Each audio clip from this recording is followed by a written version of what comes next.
did his bachelor's degree in business administration, strategic management. He has a degree in community-based work with children and youth. He has done diploma in banking and MSCE. He has 2 honorary doctorate degrees. The first honorary doctorate degree for the defense of children and women rights from International Foundation to defend the rights of children and women. Honorary doctorate degree for spreading peace globally among humanity from Writers Union International and World Peace Union. He is also the recipient of Best Global Director Award 2022 from International Internship University, and his hobbies include watching football and traveling and reading newspaper. So it was very nice to read about you, sir, and to learn about you. And so let's start with the discussion. Because when I was reading your profile, I just saw your degree in banking, and you started with your career in banking and finance, and then you came for where you are now working for the community for the benefit of the community. So, sir, firstly, I would like to know how this transformation came in you, why you choose to go for working for the community. Thank you very much. Can you hear me? Can you hear? Sir. Yes, sir, you're audible. Thank you very much. Thank you very much, our host today. I'm really very grateful to have this opportunity here so that we can discuss much on beyond education. Of course, I am a Malawian originally, and I live in Malawi, that is Africa, the southern part of Africa. Malawi is bounded by Zambia to the west, and there is Tanzania to the north, and also we have got Mozambique to the east, and also to the south. I started working as a bank teller some years ago, and in Malawi we have got NBS, that is New Building Society Bank. I worked for this bank for some 3-4 years, and from there I also joined the bank, and I also joined the OIBM bank. But as I was working with these banks, I had a passion of working with the community because living below poverty line. As whenever of course, it's only a few people who comes to the bank, those who keep their money in the bank, but most of the people do not have the opportunity to keep their money in the bank. Why? Because they don't have the money. So whenever I come out of my office and move in the community, walking around in town, I saw people who are very, very, very poor. There's no one who can help them. So most of the people are helpless. So whenever I'm working in the bank in those days, I had a passion seeing the children dropping out of school, more especially the girls, some of them dropping out of school. Why? Because they want to get married, or maybe the parents are forcing them married. Looking at the boys, they were forced to go to work in the farms, so more especially in the tobacco farms, so that maybe they can help their family because the parents were helpless. And also, some of the people are more especially the women. The women are not married. They are single parents. They have got children, but they do not have a husband, but they have got children. So most of these people, they are the most marginalized people in the continent of Africa. And also I can say even the world over. So I have passion so that how I see these people, how can I find other donors, or maybe how can I rob other organizations and come into our country and work with these people so that maybe if you have some other projects, these people can be helped in one way or another. Or maybe if we find other means of empowering them, because if they can stand on their own, they can be independent, more especially if we do the women. The women themselves, if they're single women, they are not married. If they're empowered, maybe in business or whatever, that can be a part of the empowerment. They can even assist them, they can take care of the children, and also they can take care of themselves. So this passion lived in my heart for a long time. So at a certain point, I decided to leave my work. So I decided to quit working for the bank, and then I founded an organization. I sat down and and I registered an organization with the government of Malawi with an idea that I can work better with other organizations as the stakeholders or the partners and the like. So I quitted working for because I had a passion to work with the marginalized communities. Yes. Very interesting. So it's really very interesting to know, and especially how the helplessness of the people, the problems of the people, that somewhere it affected your heart, and you just shifted from your banking career and you started working. So it is really very interesting to know. Salute to sir. Hats off to you, sir. So when, like you were talking about so many problems that you observe, especially about the children, that there are many dropouts. They have to drop out of the school because they have to earn for their family. So there may be many challenges that you must have observed. So what, according to you, is the biggest challenge? Because children and youth, if we see, they are considered to be the future of country. Any country we can take. Children and youth are always the future of the country. So what, according to you, are the challenges that are faced by the children and youth?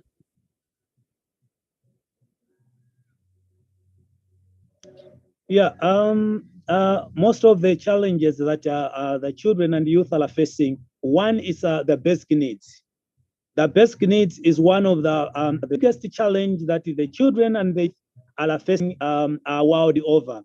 Why are we saying basic needs? Because most of the children, they go on empty stomach most of the day. If you go more especially Africa, most of the children, they go on empty stomach mostly for 2 days or for a day. If they go on empty stomach, they are not, it's not likely that when they go to school, they can attend some lessons. Why? Because they are hungry, they cannot even send to the teacher. And another challenge is the inadequate learning materials. Inadequate learning materials. This is another change in schools in Africa. Why? Because most of schools do not have the learning materials. When they go to school, maybe in a class of about, but they got only 10 books. They have got only 10 books, whereby a teacher says, let us look into the books. They go into groups. So instead of each child having her or his own book, the result they go to. Once they go to groups, some of them will not be able to trade because there is one book 10 children, so they can. Another challenge is the basic needs. So the basic needs include a number of things, clothing, food, and also some of them maybe shelter and the like. All those are some of the basic needs. So from the basic needs, then we come to the materials in terms of school. So you find that in most schools they don't have the learning the books. They don't have even the classrooms itself. They don't have the classrooms in some other schools in America. Even now, they don't have these classrooms. They are learning under the tree. They don't have the classrooms. So whenever there is lens, they cannot learn. They are dispatched. Go home. Can you go home and then we meet you tomorrow? So these are, and also some of the challenges are lack of school fees, lack of school fees. So some of the children, they drop out of school. Why? Because they don't have the school fees. And these school fees are very high. They are very expensive. Most of the schools in Africa are really very expensive. So we cannot expect a child from a poor family to attend such schools with high school fees. They cannot attend. So as the result, they drop out. So if they drop out of school, that means their future is doomed. They cannot even help their family. They cannot even look after their parents. So lack of school fees is another big challenge in Africa. And also we look into some of the issues such as the traditions and the cultural practices. These are the other challenges that African children are facing, because if you go into Africa, we have got many ethnic groups, even in Malawi, in my country. So we have got some traditions, we have got some other cultural practices which are not good for children, which are not good for the youth. So these are some of the challenges that the youth are facing, more especially the youth and the children are facing enough. The first one is the basic needs. Second one is inadequate learning materials in schools. And the other one is, as I've already put it already, is the school fees. And then the last one is the tradition or the cultural practices that have been over. Yes. Yes, really, these are some of the challenges. Like for any country, we can say where the children are deprived of basic rights, for the education, they are not having access to education, and over that, they are not able to satiate their hunger. That is again a very big challenge. But there are challenges. Of course, there are solutions, and somewhere I feel that when there are so many problems in the community, somewhere counseling of the people can help. So can you just tell, like, because like the kind of work and what I was sharing about your work, the simple counseling you have mentioned, like a very important point. So how does counseling of girls and women help in the development of community? Looking at the community, uh, these groups these groups should take an active role if they are to promote the community, to promote the rights of this marginalized community. They have to active law. Then active law, that is to say, they have to be participatory in most of the developmental projects which are taking place in the community, which are taking place in the state, are taking place in the country. Because if they are participating in developmental projects that are taking place, they are going to benefit from those development projects. Or let's say they are building hospital in their community, so they have to participate in that. Maybe by bringing sand, maybe by modding their own bricks. They can participate in those projects by bringing the sand, by modding their bricks, and then the government can bring in some builders and some other materials that are needed for that. But you can see that the community itself has contributed to the project. And if they have contributed to the project, this shows ownership of the community, that they are owning the project, feel a sense of belonging to the community, that if the project is there, then it is for them, it helps them. So some of the infrastructures that are being built in the community, in the society, are of the community. So if these groups, the ones that we are calling here as the children, women, particularly in some of these projects, this will help them to promote their rights in the community, to understand what are their rights, what are their responsibilities, what are they supposed to contribute in the society or in the community, in the develop they know how to participate, how to develop their area, how to participate, and also how to actively take a role in what is taking place in their community. This will help them develop. This will help them move from the level where they are to the next level. So this will also take care of the projects that are taking place in their community. Instead of maybe damaging some of the infrastructures that are in their community, so they will take care of them because they have got the ownership. If they feel that this is ours, they damage it. If they feel that this road is ours, they are not going to damage some of the road. So the feeling of belonging, the feeling of ownership, and the participatory ideas in society, in community, will help them to respect the rights and also to take their responsibility in the community. Yeah. Yeah, thank you very much, for such a lovely message. Because yes, we need to counseling it is like a kind of empowering them, kind of sensitizing them. And when we empower the women, we are not only empowering that single woman, but we are empowering the whole community. We are empowering the whole family as well. So empowering the women actually it helps a lot. So if you want that a community should develop, the country should develop, so where equal participation of the women is always required.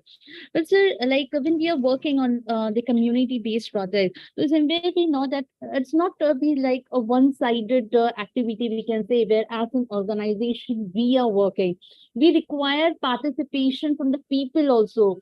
So how is it possible, sir, to get participation from the people? And what do you think the people participation or the role of people's participation can be beneficial while working for the development of a community?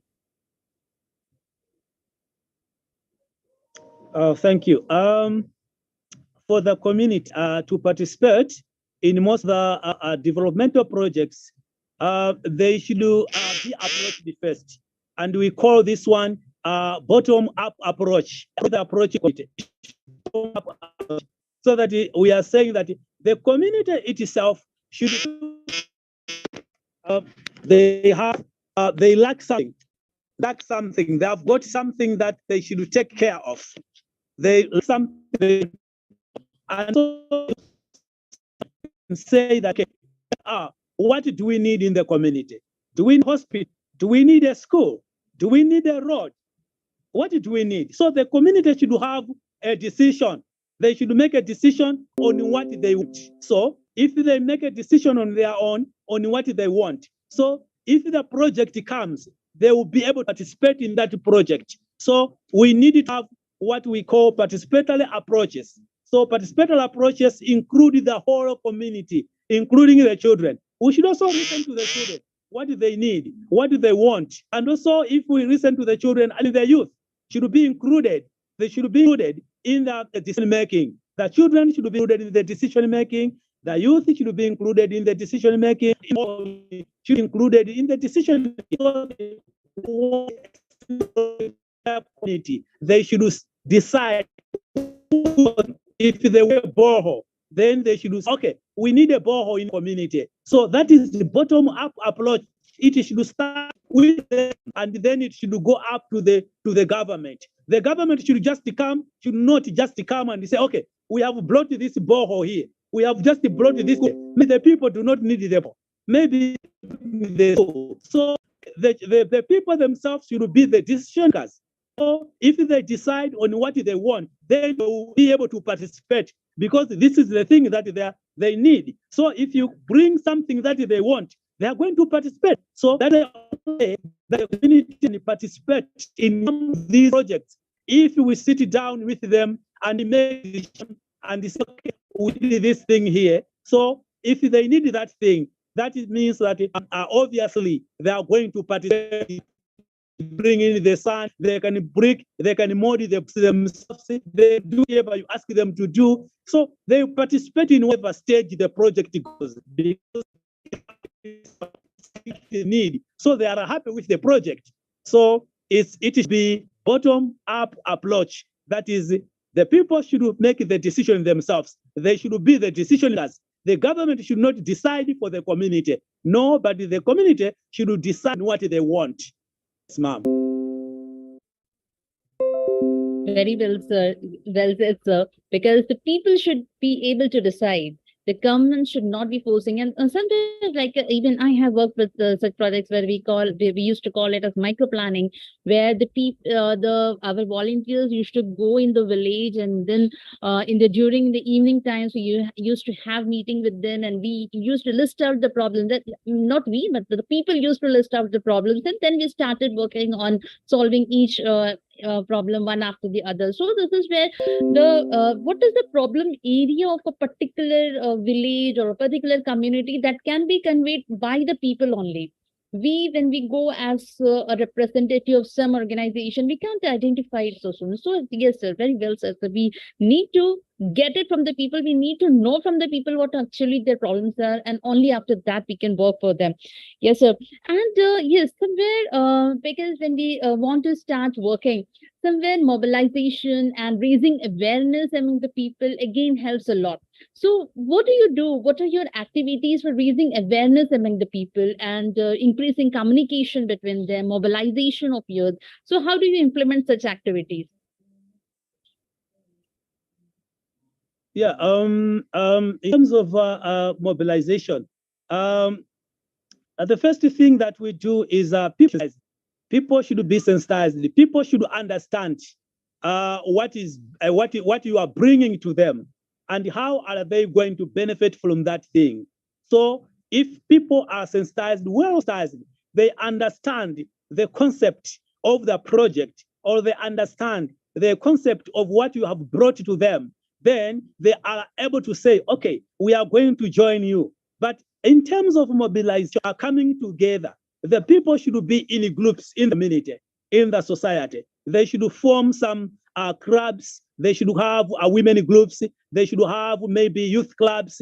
They should have also some other groups in the community. Those are the community groups, such as the cricket clubs and youth clubs and women groups and many others that are there. So through this mobilization, when these people come together, it is now simple for you to approach them with anything you think is necessary or important for them, so that when they understand the content that is in that particular idea, so when you share with them that, oh, here you are, so there is this thing here. If we do this, we are going to benefit in this way as a community. We are going to benefit with our children. We are going to build our society. As a society, we are going to have enough food. So if you talk about food security, and then you come to them and say, okay, what if we follow these modern methods of agriculture, these modern methods of farming? So if you bring all those issues to the community and you know how important these things are to them and how beneficial are these points to them, they are going to participate because they are already in groups. So it will be simple for them to work together. So they may also have some other demonstration farms. We can have a demonstration garden and have whatever, because they're already in a group. Okay, let's have a demonstration garden here. So when we run from this demonstration garden, then each one of us will go, so you can practice the same. But all of us will be meeting here on the demonstration garden. And when we run from here, once we go home, then we're to practice this in our farms. So through this, because the people have already come together, you have already mobilized them in clubs. So it is very simple for them to run things together. When they are running together, they share ideas. Because in the community, there are other people who are so intelligent. There are other people who can share a lot. So you need to listen from them. So you have to facilitate a certain topic with them. So when you are facilitating, then you are buying ideas from them, because some of them are retired officers. So they have got very, very, very important information. So that if they share that important information with others, then it is going to build the community in a different way. So we have to facilitate learning from them what they know. So the thing that you are bringing to them, it's just an additional to what they already know. They just need someone to facilitate what they know.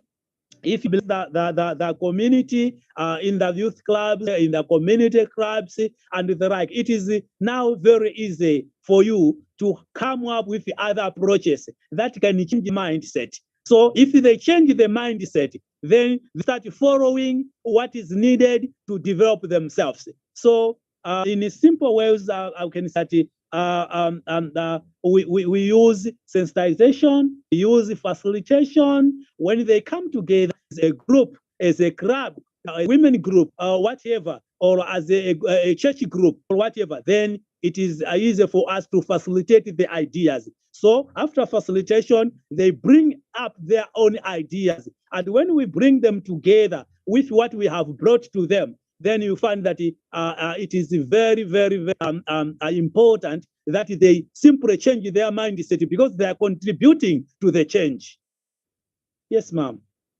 Yes, sir. Yes, very well said, because sensitization, that's actually the very first step, raising awareness among the people when we want to work for community development.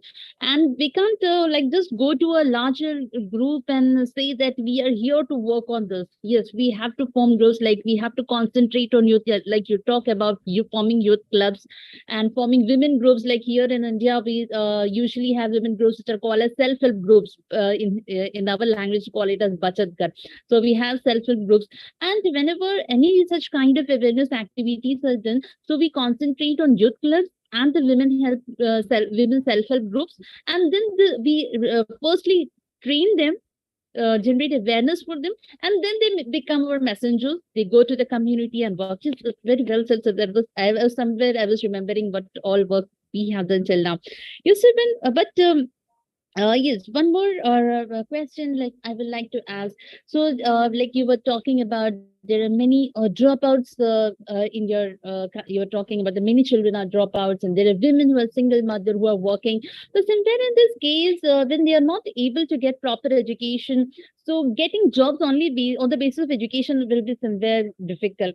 So, entrepreneurship, how do you encourage entrepreneurship? How do you train people for entrepreneurship then? Okay. Um, in terms of entrepreneurship, because most of the people, as I've already put it, they drop out of school due to lack of school fees, due to some things. We have in Africa, we were also hit by HIV and AIDS, and most of the children are orphans. Some of them are double orphans. Some of the families are child-headed families, and many other challenges that the youth are facing in Africa. So what we are doing is that we need to come together. When we come together as a group, so what we do is we do like little contributions. We do some little contributions. So after those little contributions, we say, okay, so if we have this a little here, so we are going to give one person, one member. We contribute very little money, and then we give one member. So that person will start on a business. And then the other day when we meet, we also have some contributions, and then we'll give one to one member. And that one will start a same business, and so on and so on. By the end of the day, you find that everyone in the group is having a small business, a small scale business. So more especially the women, they come together. And then when they come together, they make some little contributions, and then they borrow the money to someone. So if that one gets the money and go on the ground and start a small business, that means to help his family being into security, and also maybe pay for the school fees, also other basic needs. So in so doing, we have got groups in Malawi that are now very big, and they've got money like a bank itself, because they start building very little, as they were paying back with some small interest. Nowadays, as I'm speaking today, we have got very good groups of women that have got a lot of money, millions of money, as we are speaking today. You can go to them and borrow around 2 million. They can borrow you 2 million, 1 million, 500,000, and more than that. Why? Because they started very little contributions. But after that, they were giving a small interest on that. So after money and then giving with more, and then the other day after paying back, then they come again and take the other a big this time around, and on. So they have developed themselves. We have got business women in Malawi who have come up, who have emerged up such initiatives. So like when we are talking about entrepreneurship, we same with the youth. We have got some youth clubs which have recently developed to a higher level, because they've got a lot of money. They can borrow each other money, a lot of money, and start some businesses. Some they go outside Malawi, taking goods and selling in Malawi. So this started with a little contribution on the group, and then we lent them to an individual, and then the other day we give them to the other one. The other day, so on till the group has taken the money. They take back the money with a little interest. As the result, we have got a lot of money on our account. So as we are speaking to, we have got very, very big groups of women and youth in Malawi doing this, and they have got a lot of money. They have become a bank themselves. So it's very interesting because they started with money, but we are speaking today, they have got millions in their account. So it's because they mobilized, they sensitized, they came together, then they started contributing. They knew that if something very little, by the end of the day, this will become something very big. So today they have got their own businesses. They have got big businesses in Malawi. We have got women who go to America, they go to UK, they get goods from there and come back to Malawi and sell them. Why? Because they started with a very small contribution. Yes, ma'am. It's wonderful, sir. It's really wonderful because, um, contribution and working together, networking together, helping each other is somewhere that helps to grow actually. And that's really some success stories we can say, like the women are coming together, the youth are coming together, they are making some contribution and going for entrepreneurship. That's really very good to know. But sir, sometimes like this, we were talking about entrepreneurship, but when we are working in the community, when we are, especially when we are working with development projects, so somewhere we will be requiring funds to develop, to implement our activities or to execute our plans. So you will be also requiring donors sometime. You will be requiring some funding organization. So how do you work for it, for arranging funds or getting some kind of funding organization? How do you work for it, sir? Okay. Most of the times, the first thing that you have to do, what we do more especially, is that we start by ourselves. When we start by ourselves, working as an organization and helping on our projects we do that do not need funding. So if we do that, and when we write proposal to a donor, when we see what we are doing on the ground, so they trust us. They know that if they are doing on their own with the small thing that they have, the small amount that they have, with the available resources that they have, but they are doing big things. They build trust. They trust so that they can give us funding. But most of the time, what is supposed to be done is that, first of all, you need to exercise transparency and accountability. Transparency and accountability is really very important for donors, because donors want the money to reach the marginalized person, to reach the very person that is in need of the money. So you need to have to what we call need assessment, to find out what is the biggest need of the people, what are the biggest challenges of the people. So when you do the need assessment, then you find what are the challenges that the people are facing in the community, and then what are, as a nation, should we do on our own with the available resources that we have. So you need to start help the community, working with the community, doing what you can, because sometimes we should not only depend on the funding, we should also depend on the counseling, because some people just need advice, they just need direction, they just need facilitation. If you do the facilitation itself, you find that they start improving. So without the money, they can do it themselves, because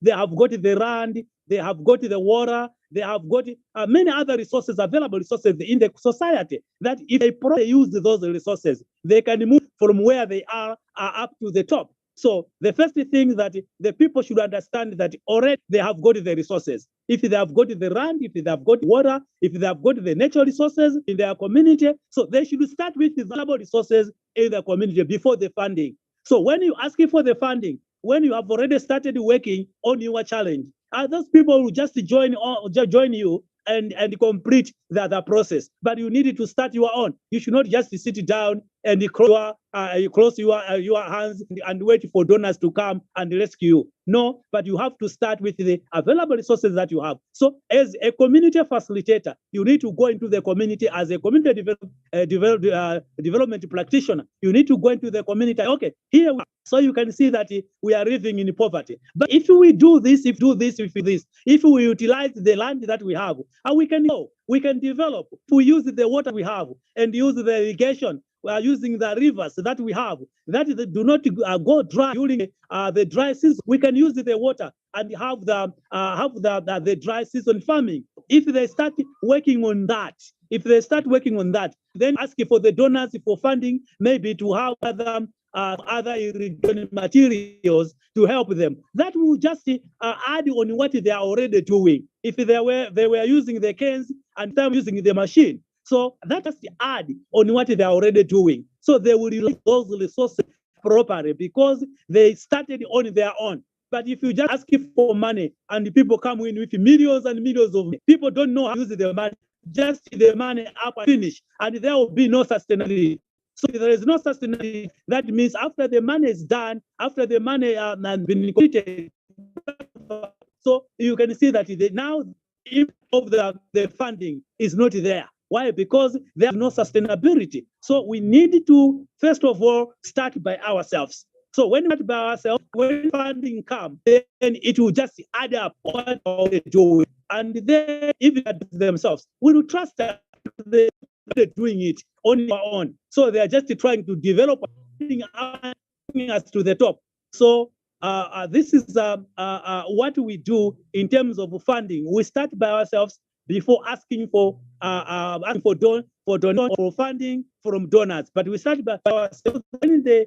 When they come for a field appraisal, they see what we are doing, so they trust us. And also we exercise accountability and transparency, and this also helps us to get funding because, yes, ma'am. Yes, sir, because money shouldn't be ever becoming a hindrance in our development activities. And we should, very well said, that we should start from ourselves. And when we show some good results, obviously it is not difficult to get funding. Organizations come to us. And when we, like to say, when we have transparency, accountability, and we are able to develop so somewhere we will never be short of funds. Very well said. So that when you're working in teams, so here because you must be always working in team, and you will be working with people. You're working in collaboration with others. So somewhere leadership skills, time management. So this all skills must be required. So. How do you think the skills help leadership skills and time management? How does it help you in your work?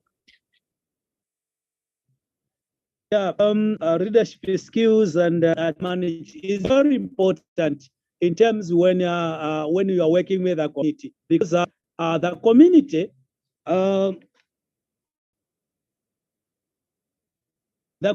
needs to build trust. When they trust you, when they have got confidence in you, when they trust you, then they believe in you, then they can work with you. So leadership is all about working together with the community, respecting them, and also being a servant for them. So if you leadership skills, it's all about serving the community, being their servant. They should be bosses, and you are their servant. So that I'm their servant, then you are going to do well. So when we are talking about time management, you are a role model. So when we are talking about a role model, it's someone that is working with the community with good characters, the characters that people admire, the characters that even the youth themselves, they admire. When I grow up, I would like to be like Dr. Ezekiel. So that is something you should bring into the community. The community should admire the characters that you have. So when we talk about the leadership, we are talking about that should be from what you are doing. The community should know that you are their servant. You are serving them. You are serving them with honesty. You are serving them with integrity. So integrity is one thing that should be about leadership. So leadership must be someone who looks well or who takes care of his or her family. So it starts from the family. You cannot be a good leader if you are living in harmony with your family, and then you expect yourself to be a good leader, and then you never use your own family. When you are living in harmony with your family, with your children, with your wife, with your husband, people see what you are doing, how you behave in your family. So they admire what you are doing. So when you come out from the family and get into the community and you are a leader, people will listen to you. People will say, okay, so what this person does in his or her family is just a very good example of a good family. So they will feel. So people will not follow someone who doesn't take care of his family or her family, someone who is not in harmony with his family. No, people like to say that living happily is all of our family. And who, when whenever you promise to be at 8 p.m., then before 8 p.m. you are already there. So that when the people are arriving, they will find you already there at the venue. People should not wait for you because you haven't. So those people come after you have already arrived because you are servant for them. You are serving them. So you are giving them an example. So you talk about 8 p.m. you have, 8 a.m. So you have to be there before 8 a.m. That is 10 before 8.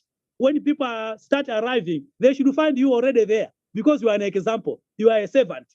A servant serves his community. If you are working for a certain company and you are second, you should be at 8 o'clock always. You have to report for job at 8 a.m. So you are supposed to arrive at the office before before 8 o'clock.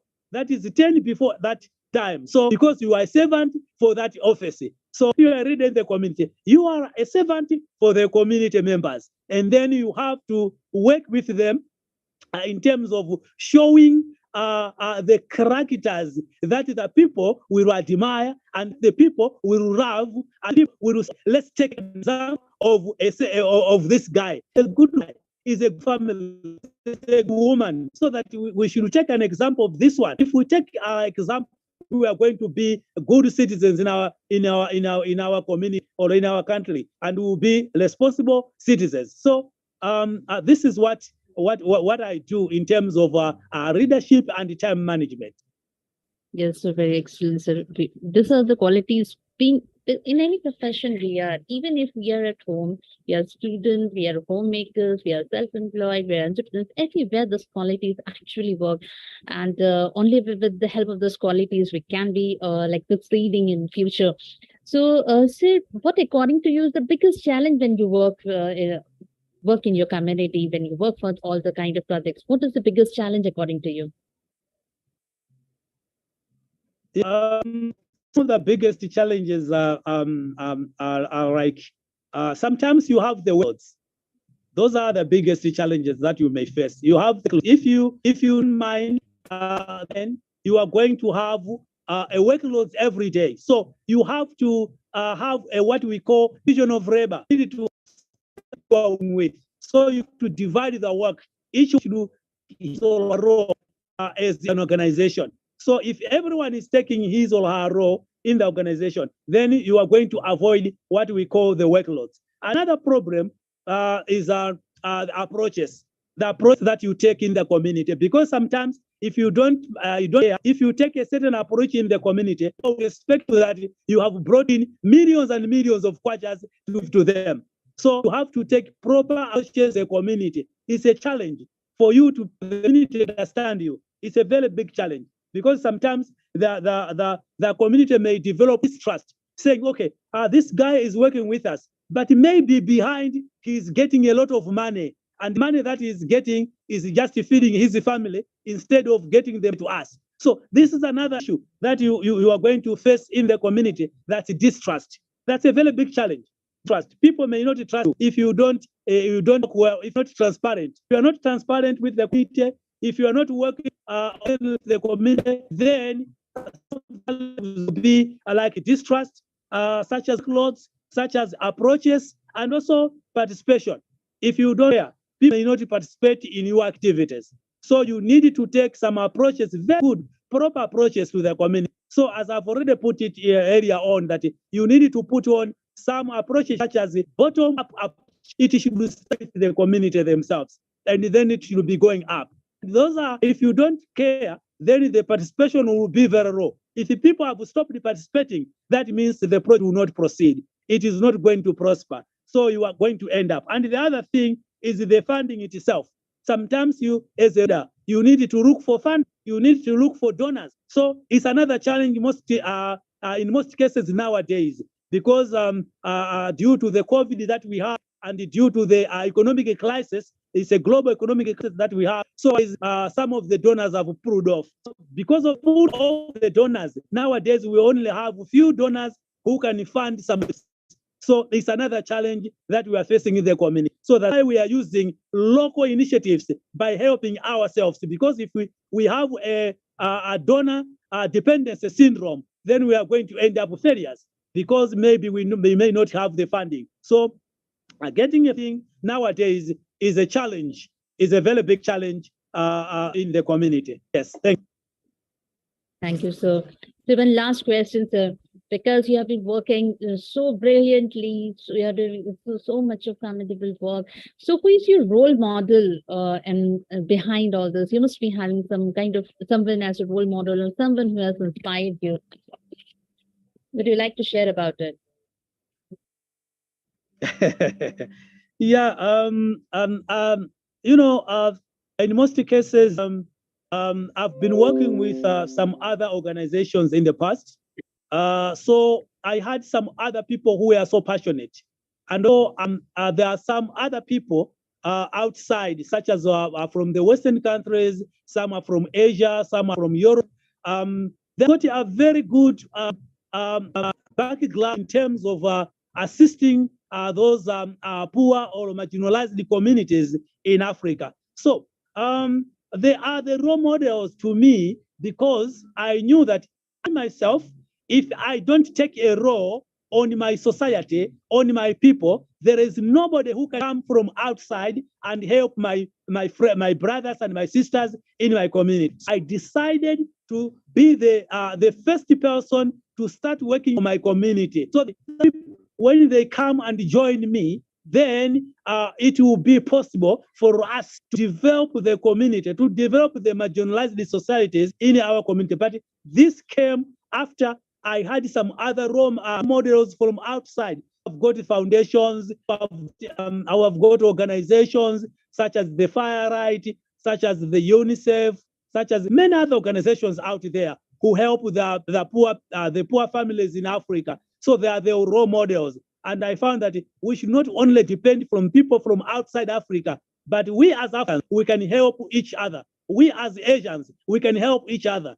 We as people coming from the Middle East, we can help each other. So we need to start by ourselves. So after taking the role model of other people, we should now into action. And I had a vision. And that vision, you know, taking a vision into action is not very simple. It may take long. But after I had that vision in mind, then I set a goal that I can start it. And then later on, I starting working in a small area, a manageable area. I started by working in a small area. And after that, we were expanding. As today, as speaking, we are a national organization. We are working at the national level. So I'm always very happy when I see most of the people being helped through our organization because we started by ourselves and other people joined us. Yes, sir. Yes, ma'am. Thank you very much for sharing. And in fact, I have been always watching you. Like I was asking you now about your role model and the people who have inspired you. But sir, actually, you are a role model for many of us. And despite of the difficulties that you have, you must be having some challenges, difficulties while you're working there. But while we are watching you always on Idym, the difficulties that you have, the power cuts sometimes, internet issues, but still you're always an excellent speaker. Any topic that you have, and in fact, I must say, you are a role model for Yes. many of us. Thank you very much. And sir, what are your future goals? Thank you much. Thank you. Any of your future goals? My future goal, I would like to see this organization access to justice, equal protection, the whole Africa, as now work only Malawi. But my future goal would like to see this organization working in the 54 countries of Africa. And also at the end of the day, I would like to see this organization working at the global level, helping the global community. Because it's not only in Malawi that we have the marginalized communities, but Africa, the whole Asia, the whole Europe, the whole of the Western countries, the whole of the Middle East, all these all in all continents, we have got in all the 6 continents, we have got people who are living below poverty line. So my goal, I would like to see this organization growing, and covering the whole world, so that all people who are in need, all the people who are living below poverty line, should be assisted, should be given some other initiatives so that they can develop themselves. They can grow to a certain level. They can also have means of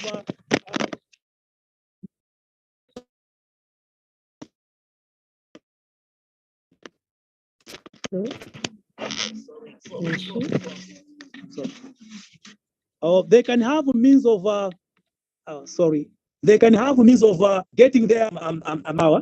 Sorry for that. Sure. Hello. Okay. Yes, sir. Yes. Can we end the session? Yes, I can hear you. Can we end the session if It's a problem on your side. Yes, yes. Yeah. We can end it because we are in blackout and you can see that my video is not showing. Yes, Yeah. So, yeah, So, thank you very yes, sir, much. it was nice listening to you. And so thank you very Thank much you. for joining us. And I hope, Thank you.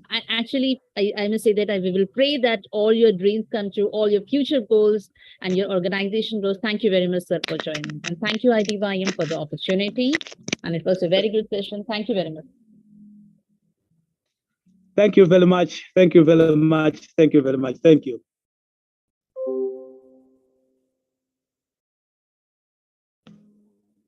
Hey.